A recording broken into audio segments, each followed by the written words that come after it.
maybe one day in our generation, in our lifetime, I mean, we will see the promised land. Maybe. I wouldn't really call it a promised land. Well, just another land. In all fairness, what is the promised man? Like, what is the ideal? I don't know. Monday to Friday, 8 to 5. If that is it, well, then go work. That's McDonald's promised land, not necessarily towing's. Yeah. Because people are still going to break down on the weekends. Then who are you going to call? Ghostbusters. I don't think that's the song.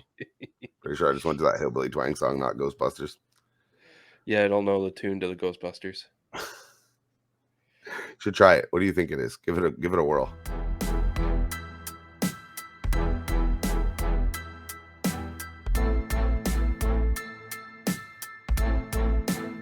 Hey everyone, I'm Brad from Calgary. This is Sean from Cambridge, Ontario. I'm Terry from Cornwall, Ontario. Hey, this is Larry from Pitt Meadows, British Columbia, and you're listening to the Towing Life Podcast.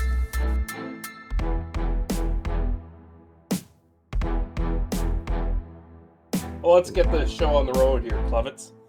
Welcome to the Towing Life Podcast, where the ditches are deep, the trucks are loaded, but the drivers are not. I'm your host, TowManG, and as usual, I'm joined by my co-host, friend, and former co-worker, the one chain wonder himself, Mr. PlainGuy. What is going on, G? What is going on?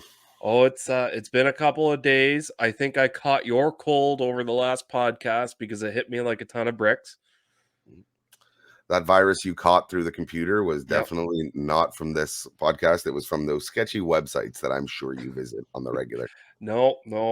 I think it was you sent it through the app that we use to record this podcast. I know it. You just say, screw that TowManG guy. Just get you in another way this time. Let him feel my misery. So that when he's mad because I'm not able to record and he's got to do extra work and he's got to clip videos together. Yep. And we got to record at 8:30 p.m. on a Sunday night. Yeah. For a Tuesday episode. Yep. Yeah. Hey, that is towing. That is towing summed up in, perfectly. Yeah. Hey, what's our plans? Okay, our plans last week were, we've got this day to do it, this day, and this day as a backup. Yeah. First day, didn't work out. You were busy. Second day, didn't work out because I was busy. And that also led into the third day. And we were both busy. And we were both busy. And so here we find ourselves on a wonderful Sunday night. Time to bring an episode to you wonderful people. So it is what it is, right? We go in, week out. We always try and get ahead. We always try and be prepared for this kind of stuff. But we don't want to get too far ahead on the show because let's be honest, the topics that we like to talk about are topics that we come across on a week per week basis. So we don't want to be 8 weeks ahead and something comes up and go, oh, you know what I mean? We missed the boat on that one. Yeah. Some big news arrives and we don't have a chance to talk to it because we've already said, okay, this is going to be next week's or the following week's show and we can't change it. And let's be honest, we're towers. It's fun to sit down and do these episodes, but at the same time, I don't think I could do 5 in a row and bank them. No. I don't think I could do that. I don't think I could sit and talk to you for that long of a period. No, I think 2 max, and we haven't sat down and recorded 2 in a row in a very long time. That's our goal for 20. That's our New Year's resolution to get 1 episode ahead again. That's been our plan for the last year. Yeah. It is our New Year's resolution. It is like everything we say it, and a weekend we'll go, nah, this is stupid. So, but where's the thrill? Yeah, exactly. Where's the thrill in trying to get together late at night or early in the morning to be able to have time to put an episode out right before the deadline? Where's the enjoyment in that? Come on, we're not truckers, we're towers. We do everything on an emergency call basis. We don't prepare 7 months in advance. So if you have a problem with that and you would like to reach out to us and tell us about it, you can find us easiest way. Head on over to the website, www.towinglife.ca, because we are Canada's #1 towing podcast. We love all you American listeners, but our website is still in Canada. You do not need a passport. You no longer need a vaccine certificate. You can come on over and check out the website, absolute free of charge. You can email us at thetowinglife@gmail.com or find us on Facebook at the Towing Life Podcast. If you are listening over on Spotify, YouTube, or Spotify, Amazon Music, Apple Podcast, wherever you find your podcast, Don't forget to rate and review. You can also head over to YouTube if you're watching us there. Be sure to hit the thumbs up. If not, be sure to hit the thumbs down twice. It really tells YouTube that you do not like the content you are seeing. And drop a comment down below. It is very simple, easy. It's a great way to support the show. It costs you absolutely nothing. Everybody has YouTube nowadays, let's be honest. Everyone's got their preference to listen. When I do listen, and we know that is rare, I find us over on Apple Podcast. It is great if you're using that and you subscribe to it or put the little check mark up in the corner on Apple Podcast. When the podcast comes out, it automatically downloads to your phone. The advantage to what we do that is that's why we release our episodes at about 2:00 in the morning. Trying to help you guys out. We know you're using data out on the road all the day. If the episode can be pre-downloaded in your phone, ready to go for whenever you want to listen throughout the week, throughout the month, throughout the year. It's there. It's easy. I believe they auto delete after Apple. As much as I hate Apple. I was an Android guy for a long time. Mm-hmm. They do the odd thing right that I kind of go, yeah, all right, you guys figured that one out. You haven't figured everything out, but you definitely figured that one out. Yep. So be sure to do that. There's plenty of time to listen in the truck when you coming up in the next couple months as winter really starts to hit. Yeah. Right. We are in the fall. We are in white girl heaven right now with the pumpkin spice lattes are out. Starbucks running all kinds of promotion. Hell, Tim Hortons even got the pumpkin spice latte now. They've really bitten into this. Yeah. This cultural idea of pumpkin spice. So with that coming means that winter is right around the road. Snow, that wonderful white gold. I know some people are going to be listening to this going, shut the hell up. I'm not ready. I'm with you people. I want to make that clear. I'm with you. I am nowhere ready for winter. Yeah. Other people are going to be sitting there licking their chops, drooling at the thought of that white gold and getting to go play out in the snow and all the fun times that come with it. If you go like a couple hours north of where we are, there's already been snowfalls, like some flurries here, there, and everywhere. So they were already getting into it. Those piss me off, though. I hate flurries. Yeah. I hate flurry. Like, give me accumulation. Like, I'm happy when the snow is here to stay. Yeah. Because all flurries do is it's fucking cold. Yeah. When it's cold and with no snow, it's just miserable. Yeah. There's that time in the spring that is like that. Not in the spring, but in the late winter, where it's just fucking cold. It's just minus 30, minus 40, sunny as all hell. Not a cloud to be seen, and it's just freezing cold. And the roads are dry. Yeah. And everything that's out of house is ice. They're real salty. Yeah, they're real salty. But it's and you get that wind, and it's just freeze the beard right up, and yeah. So no, winter is around the corner. It's actually funny that we talked about that because I thought about as we were getting ready. Importance of winter, and I've talked about it before. Importance of go bag. My go bag is actually inside right now, waiting to be restocked. Because of the trip that I took this weekend, where it was a last minute decision, this weekend, I guess last week, I called my wife up. I was on my way into the yard. We're trying to plan out these routes I did, these long run. And I go, man, I could do that one. I could stay here overnight, then grab that one. It would make sense. Hey, can you bring me my, a couple, my toiletry bag with your toothpaste and all that kind of stuff? And sure. And then she's like, do you need anything else? And I'm like, no, because I got my go bag. I got boxers. I got socks. I got a spare shirt and a spare pair of work pants in it in my truck. If even not in my truck, in my shop, ready to go. So whenever you do these runs, I got to, but then I realized on this trip, I kind of burned through my sunflower seed supply, my granola bar supply. I was really pushing for time to try and make this run as short as possible. So I kind of didn't really stop and burn through a lot of snacks. So winter coming is just as important of a time to start packing up on those go bags and start getting ready. Well, it's not even so much that. I know we're having a hard time getting tires in right now. And I know for ourselves, we buy tires right we push it as close to snowfall as we can to get new, fresh rubber on the trucks. And then we run those and burn those all summer and then repeat the process. The only problem is, we've got multiple different flatbeds now in my wrecker, and they all take different size tires, so we can't really order them in bulk. So finding each tire right now is becoming a bit of a challenge.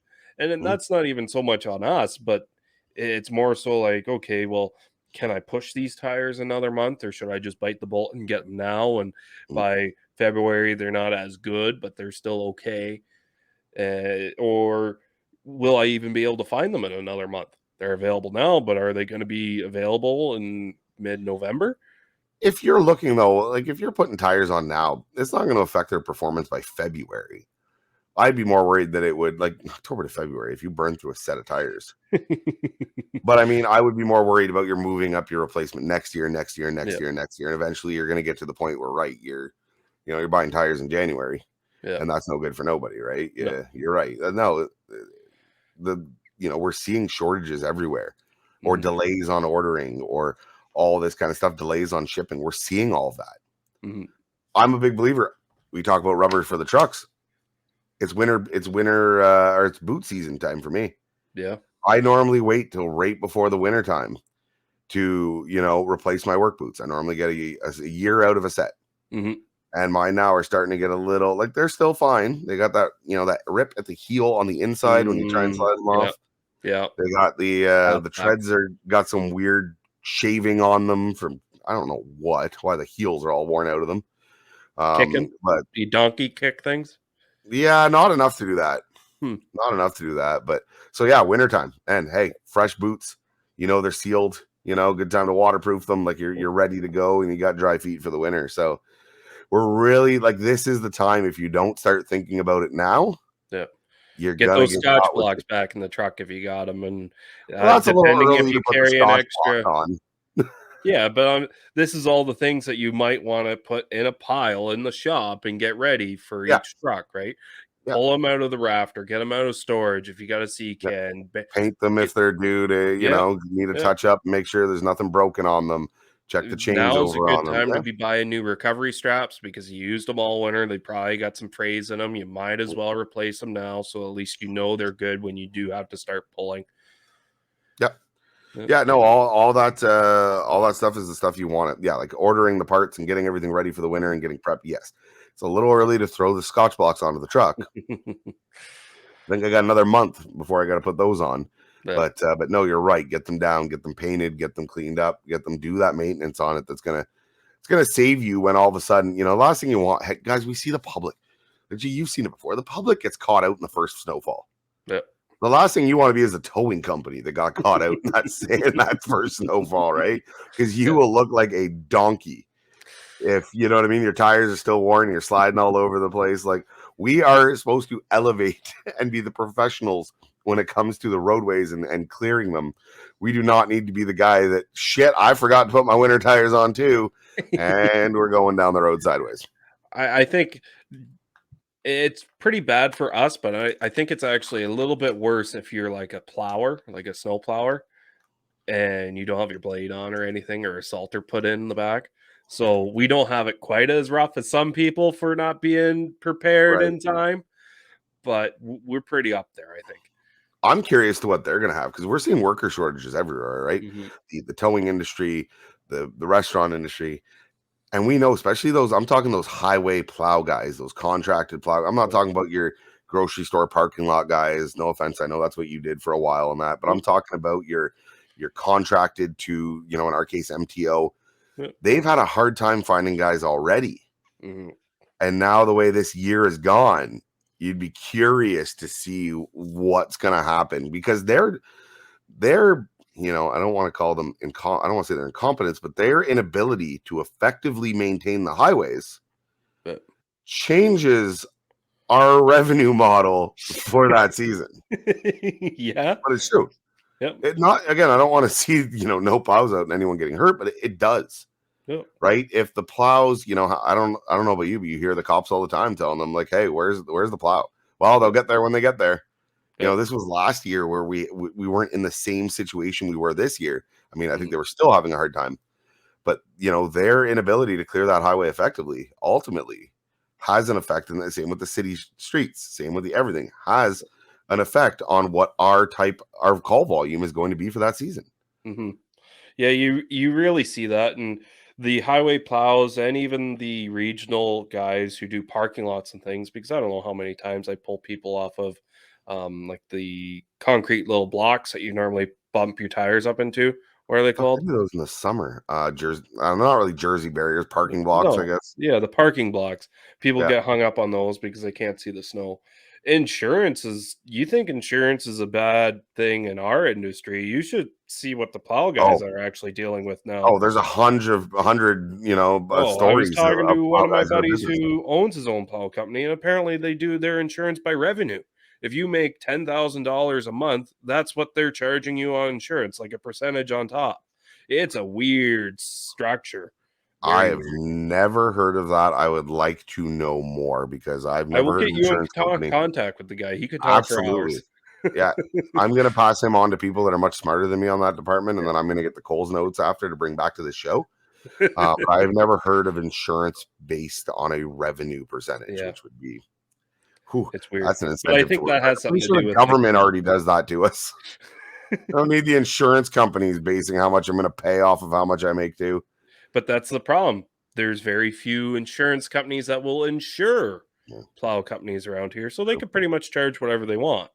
Yeah. Right? And I see that could start coming to the towing industry because I know a lot of insurance companies that used to insure tow trucks and they're saying no.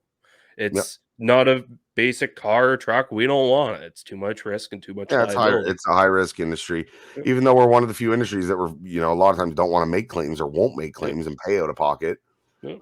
to avoid, you know what I mean. So what they're actually paying out is minimal. They're paying out for the severe things when things absolutely go wrong. Yep. But yeah, no, I know the like I said, those plow guys have had a hard time with insurance. It's been a couple years. They've been really fighting on that one. Yeah. They're kind of fighting the same fight we are doing in the towing industry.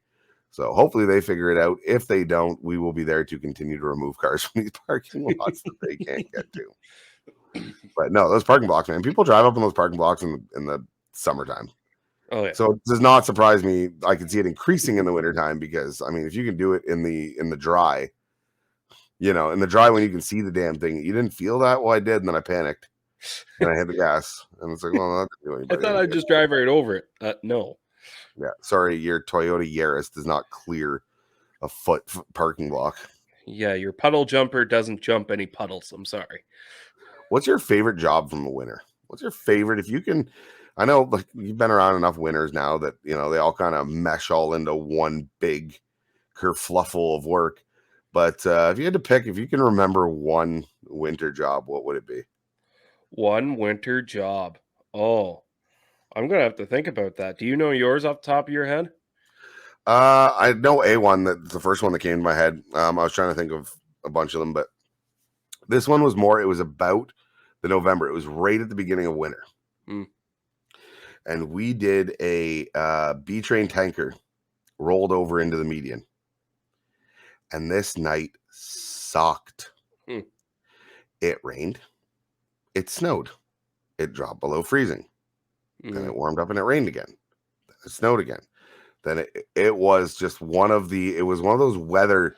I don't mind. Give me minus 20. 40 is a little excessive. Minus 20. I'll get my winter jacket on. I got those big, high, like almost like snowmobile boots, steel toe. I will get those. I will play in the cold all day. I'm fine. I'm a well-insulated gentleman, as I like to say. But when it rains, it gets warm. And and then you start sweating a bit, and then you start sweating, and then it starts snowing, and everything freezes up, and then it drops, like it flash freezes, and then it warms up throughout this. This thing was only like your outer layer's wet, your inner layer's wet, you're wet, everything's to wet. the core. Just everything's cold to the core. I want to say it was probably about an 8-hour recovery because I mean this thing was no small job. Yeah, and I seen all four types of weather. All 4 seasons of weather, other than the hot sunny, because it was in the middle of the night. I actually had a buddy of mine where we called out to the scene to bring like fresh, dry clothes because like it got to the point it was getting, you're pushing past, it's at night. So you've been going all day probably. I don't remember the exact circumstance. But yeah, it was it was a great job to do. It was wild to see what they did with the equipment and how we operated this thing and everything else. It was fun. But the main thing I remember from that job wasn't how smooth it went, wasn't everything else, was that weather changed throughout the whole night and how miserable it was. Mine definitely isn't I can't say if this is my favorite, but it's one that I can remember, and it's definitely not as massive as yours. Where I used to work, there used to be this. I think it used to be like a gravel pit or like a mine or something that they shut down and they didn't want the public to go into. But the public went into it. And unfortunately, GPS always took them down these roads. So you just get all sorts of different vehicles down these roads. And some of them were snowmobile trails. They're all unassumed and they're all pretty rough.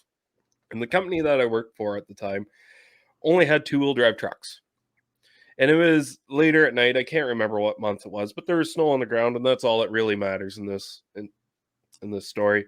So I get this call, and I'm pretty sure it was for a roadside, and I give them a call, and I was like, "So whereabouts are you?" And they're like, "Well, we're here. The GPS says that this is a road, and it was going to take us to this other spot." And it's like, I "Okay, know well, the exact road you're talking about. And I was like, well, I don't think that's an actual road that you're on, but I'll come out and I'll take a look. Unfortunately, I'm in a 2-wheel drive wrecker, and most roadsides at this time don't cover anything off road. So if I could see where you're at, and I think I can get to you and get myself back out without causing any damages, we're good to go. So I get out there and I do the kilometer long walk to get down to the car, and And it's it's like a dead zone out there, if I it remember is a right. dead Service is zone. spotty as shit. Yep. There's one spot for service. So I think at this time I was dumb and I didn't actually have a flashlight. So what I had to do is I had to carry my battery pack with a 12-volt light in my hand because my battery pack had a cigarette lighter in it. Why didn't you use your phone? I wanted more light. Okay? Ladies and gentlemen, my co-host. So I trained this guy. So I'm thinking, okay, it's pitch black. If they're stuck in water, I won't be able to see much with my phone. So I need a better source of light. Plus, I'm walking a kilometer in the middle of the bush in the wintertime. So I want a little bit more light. That was my reasoning. I was also woken up out of bed, so I wasn't really thinking too clearly. Anyways, so I get down to the There's definitely somebody right now screaming at their radio, why is G walking a kilometer off road for a roadside call? Because I know that's exactly what I'm thinking. But okay, continue. So I get down to the car and I say to the guys, like, this really isn't covered under your roadside, but at least I'm here and I made contact with you and I can see what we're doing. I think I can get to you, and I'm pretty sure I can get myself back out. Well, I know I can get back out. I just don't know if you're coming with me or not. Fair. Because that's the main reason. Like, if I get stuck down here, no, you're paying for me to be here, right? So I always used to tell my customers that if I was doing something sketchy, yeah, here's my price. Yeah. If I get stuck, it doubles. Yeah. And the reason is because I've got to get somebody to come pull me out. Yeah. And So I've got to pay them. I make the calls like, okay, I'll help these guys out.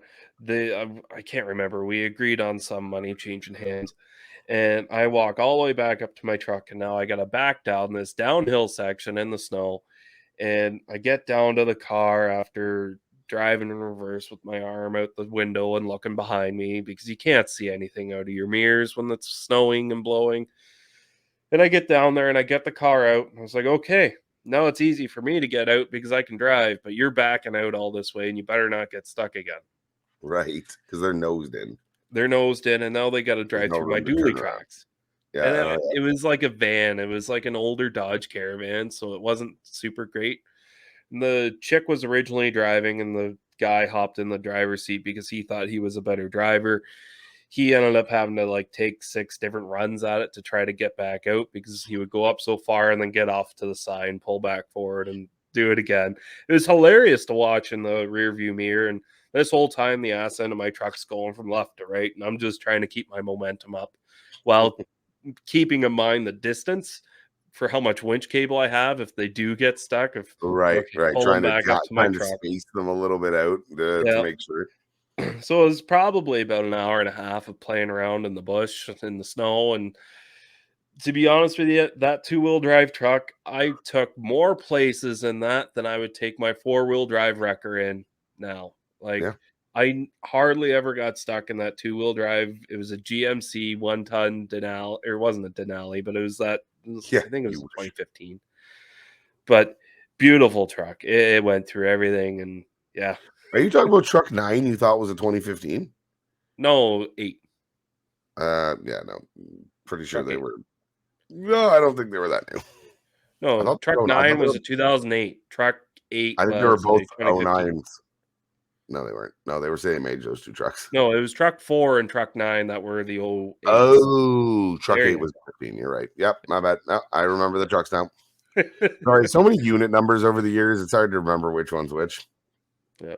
But no, they were definitely pretty wicked. I think it was pretty wicked in snow. I do remember that. We put it through its paces. And I think that was the first truck that I ever had that had a plug-in jumper cables. It had a plug in the grill that you could plug in one side of your jumper cables and jump cars. I used that a lot, actually. Well, talking about winter, I think it's important to bring that up is booster cables and booster packs, Yeah. right? I know you would kind of ask the question before the show: are booster cables dead? Yeah. Meaning, with the introduction of all these, crazy GB fucking 9,000 million volt options with They wattage were on sale saving on Amazon inverters. last week for like $150. Yeah, but they were the one was the smaller ones. GBX 150. It doesn't have a voltmeter on it. Yeah. And it's useless, in my opinion, without a voltmeter. Yep. But the question came up, yeah, are booster cables dead? Mhm. Right? Everybody and their brother is running, jump packs. Mhm. Noco's got a hell of a one. Mac Tools, Snap-on. I've seen, what's it called? The Krankenstein. There's some good there's some good quality ones out there. There's all kinds. Obviously, you're going to find cheap knockoffs of everything. Yep. But with that, what about booster cables? Mhm. And as much as I think in the light duty general application, I think you're right. I think booster cables are pretty much dead. Now, Yep. they serve a purpose. They Johnny do serve a Bravo. purpose, but you hear a lot more horror stories of car computers getting fried because people not knowing what they're doing.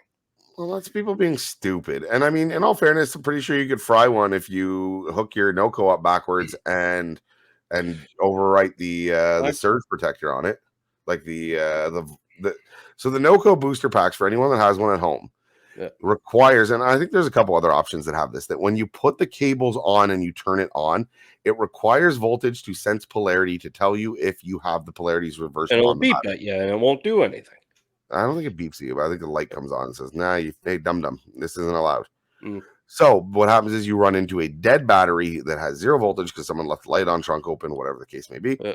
It now doesn't sense them. So you actually have a button that you can hold to override the battery into sending power without having that polarity check in place. So if you were to do that on a stone dead battery and hook it up wrong, I'm guessing you could still do damage to the electronics. I'm pretty sure one of our operators did one and fried it actually fried the pack, not the vehicle. I think it messed the pack up because we had one pack that died and I never got the full story on what happened. But yes, there's safeties built into these that booster cables don't. Booster cables are jumper cables, right? They're literally just point A, point B. If you hook them up wrong or in the wrong order, it can get ugly real fast. You can do the exact same effect with two wrenches if you wanted to. 100%. Yeah, you short across except it's going across batteries. But no, the plugins you're talking about are a very easy way to eliminate 50% of the headache. Yeah, right. If you guys haven't seen them, you can buy them. They're very easy to buy. They're plug-in kits, and they're just a 2-gauge, 4-gauge wire, whatever the gauge is for the battery terminals, that runs to a plug that you can mount in your grill, you can mount under your hood, you can mount wherever the hell you want to mount it. And your booster cables gets the same plug. Pop the plug on. So what you would do is you'd hook up your casualty first. That way you don't have to worry about arcing anything wrong. You hook up your casualty, you make sure you're red to red. But I mean, you can still fuck that up too. Oh yeah. And then you go back to your truck, you plug them into your truck, and you're live, and you go from there. Again, no voltage meter. Yeah. To see, you can jump a car all you want. Yeah. If you don't know if it's this battery or the alternator, you know what I mean? Like, you need that. If you have a booster pack without a voltage meter, I mean, you can sit there for 5 minutes and see, or 2 minutes and see if the car is going to stall out, or, the battery light will normally come on the car. Yeah. But I like to have that peace of mind. As soon as I fire it up, I see the voltage gauge go from, 11.9, 12 point, whatever, up to 13.9, 14.2. And you go, okay, alternator's charging. Yep. Your battery died because of, make up excuse A, B, or C. Yep. And and move on with your day. So yeah, the cables, I mean, you're pulling them out. Greasy, they're long. You need long cables. Cars nosed into garages, underground parking lots. They are definitely becoming a backup to have on the truck. Mm-hmm. I wouldn't even go as far as to say a must-have. No. I wouldn't No, call they're them a not even a must-have. must-have. They take up a lot of room. And to be honest with you, a lot of tows that I get, if people will say, oh, well, I tried boosting it. Well, how did you try boosting it? Well, I tried to jump it from this car to the next. I always try to jumpstart that car. 100 times you see it's, yeah. 100 times. And 9 times out of 10, I get the car going with a boost and they're all happy and everything. And I've even done that when one of my fellow operators went to go boost a vehicle just because they couldn't get it going. I always try myself too. Am I going to try for as long to get the car going? No. If I was going to normally try for 10 minutes to get the car going instead of towing it, I'm going to try for 5 if someone else has already tried to do it. I don't agree if that's your coworker and doing that. No? I think you're absolutely throwing him under a bus if you get that car going. I think that is where you stand together and he goes, you put trust in that he knew what he was doing. Yeah. I know, and you've got the right attitude. You're not saying like, oh, just because, you know what I mean? No, I'm just going to give it a whirl. But imagine being that fucking customer where this guy shows up, boost my car. Now I'm being told it's not a boost. Okay, I've got to get it towed. My day has already gone from bad to worse. And now this guy comes up and you're thinking, oh yeah, well, he makes my day better. No, what that does is that takes away any confidence that that customer will then have in that operator if they ever show up to service their vehicle again. Yeah. That is one where it's same thing where if a garage calls us, an account, and says, hey, come pick this car up and tow it to my shop, and I'll get there, and I'm not going to go, oh, well, I'll try and boost it. The account called me to tow the vehicle. I'm not taking work away from them. That is between them and their customer.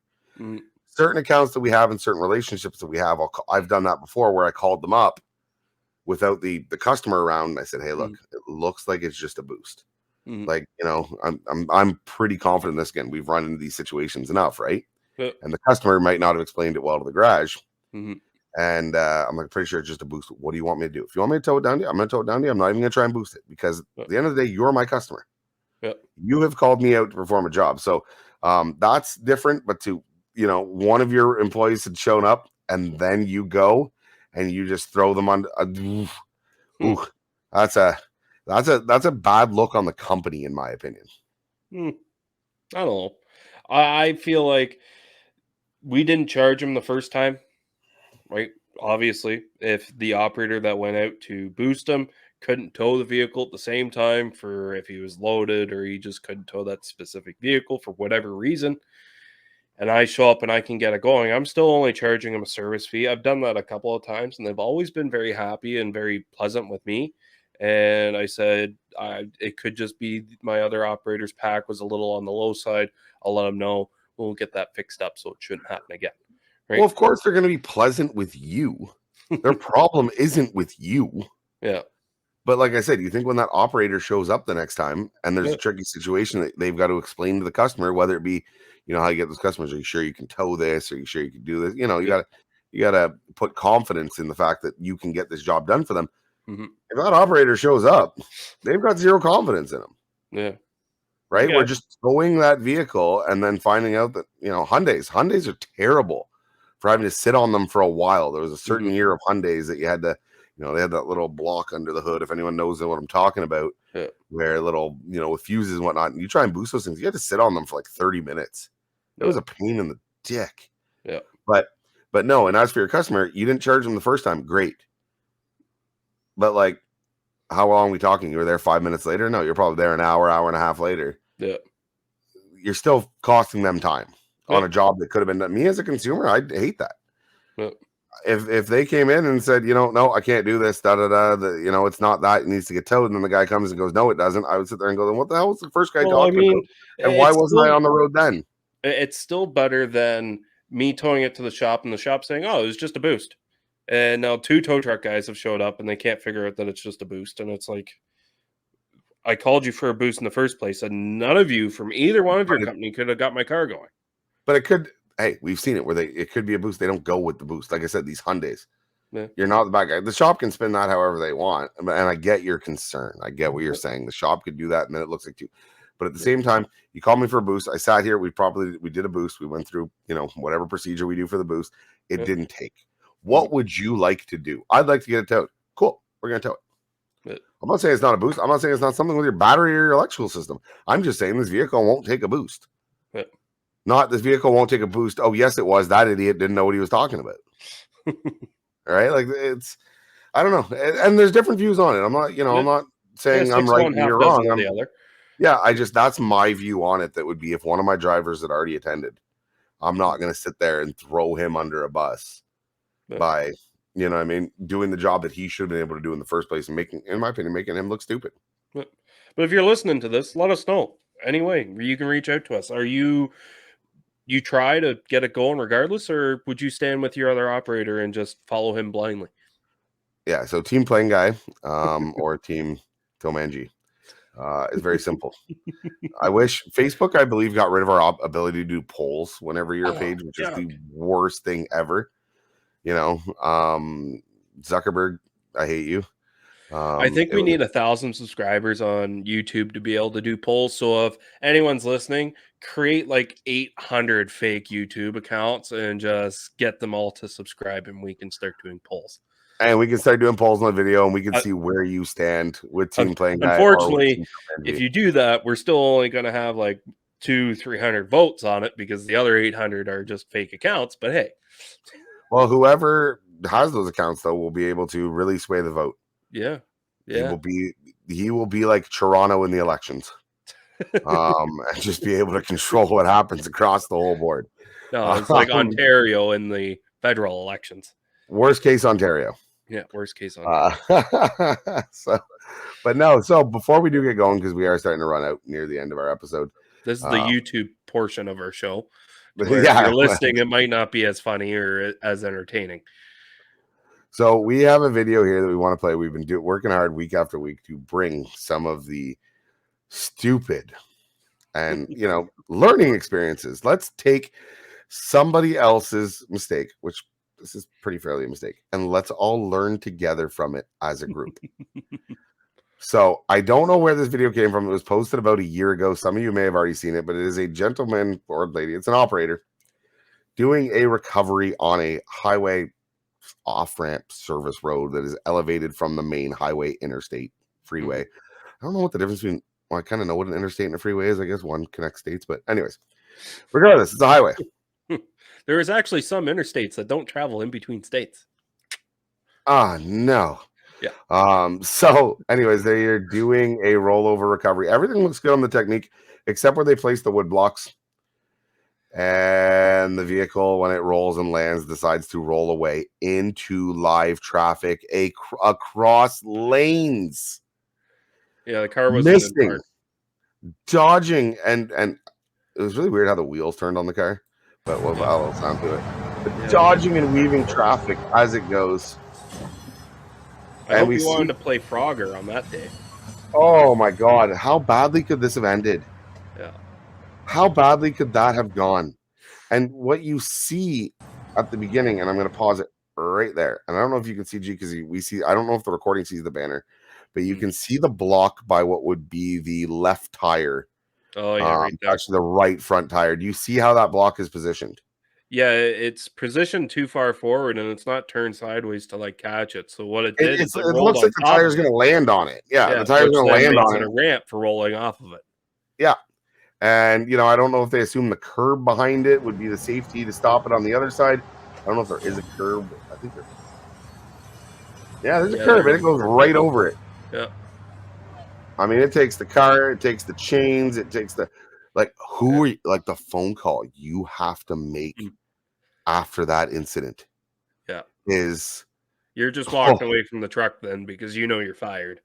Yeah. Couldn't even get lucky and have the chain stay hooked to the winch. You know what I mean? Yeah. That it would have.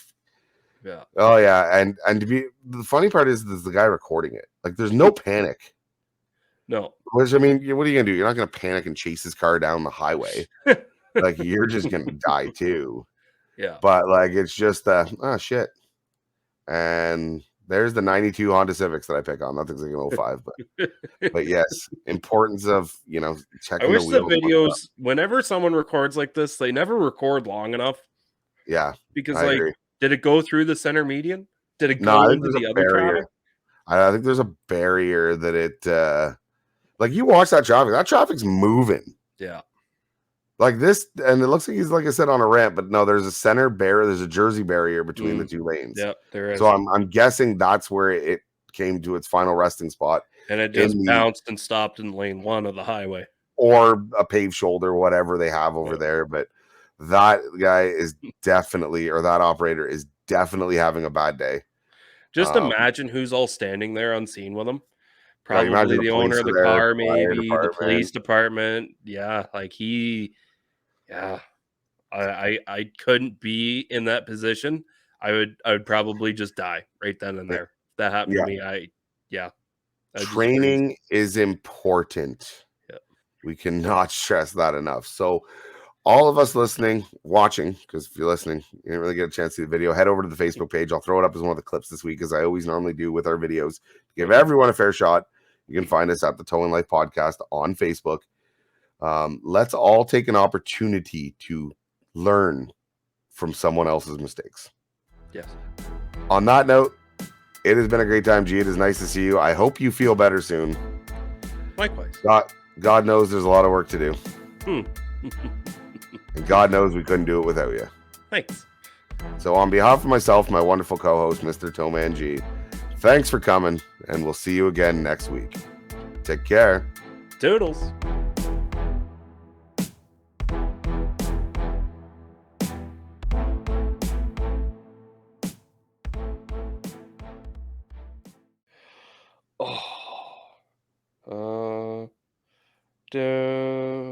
Ghostbusters. I don't know.